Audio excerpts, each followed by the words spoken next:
खुदा के लोगों ने फिर उसकी नाफरमानी की।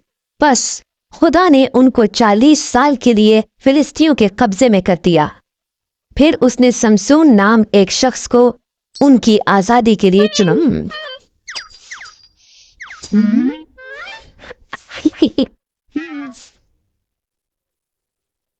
एक फरिश्ते ने समसून की मां से वादा किया कि उसके बेटा पैदा होगा। समसून को खुदा के साथ 3 वादे करने थे कि वो कभी मै न पिए, मुर्दा चीजों को हाथ न लगाए और कभी अपने बाल न कटवाएगा।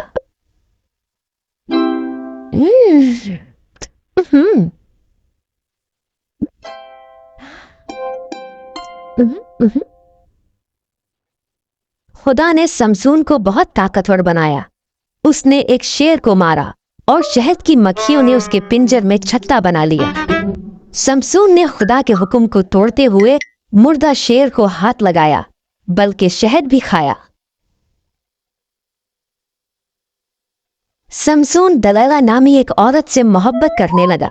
फिलिस्तियों ने उस औरत को बहुत सी दौलत देने का वादा किया कि वो पता लगाए कि समसून इस कदर ताकतवर क्यों है।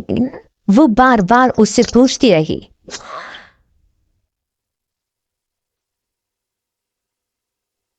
आखिरकार समसून ने दलाइला को राज बता ही दिया। अगर मेरे बाल काट दिए जाएं तो मेरी ताकत खत्म हो जाएगी।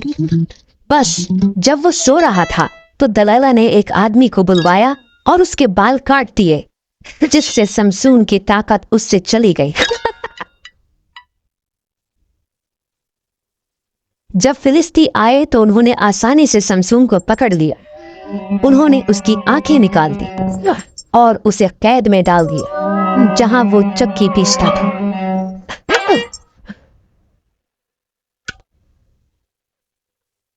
आहिस्ता आहिस्ता समसून के बाल बढ़ने लगे। फिलिस्ती समसून को अपने झूठे देवता दजून के मंदिर में लाए ताकि वो समसून को शिकस्त देने के लिए उसका शुक्रिया अदा करें। समसून ने खुदा से दरखास्त की कि वो सिर्फ उसे आखिरी बार ताकत अता कर दे।